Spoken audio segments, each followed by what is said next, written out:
দর্শকবৃন্দ, আজকে মখারা হাটে জমজমাট দৃশ্য।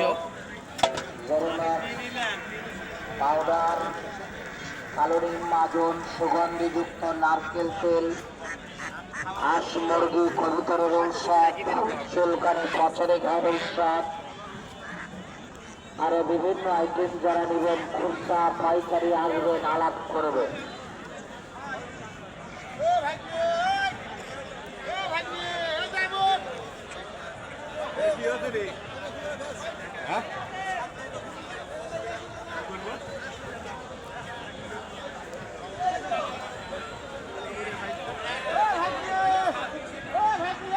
কাটা পোড়া ভাঙ্গা মস্তা মাথা ধরা সর্দি বোকা পাঁচেরও ব্যথা, এই ব্যথার জায়গায় বলে মালিশ করে লাগান বসলেন টাইগার। দর্শকবৃন্দ, পুরো দৃশ্যটি দেখে আমরা এই মুহূর্তে ভিডিওটি শেষ করতেছি।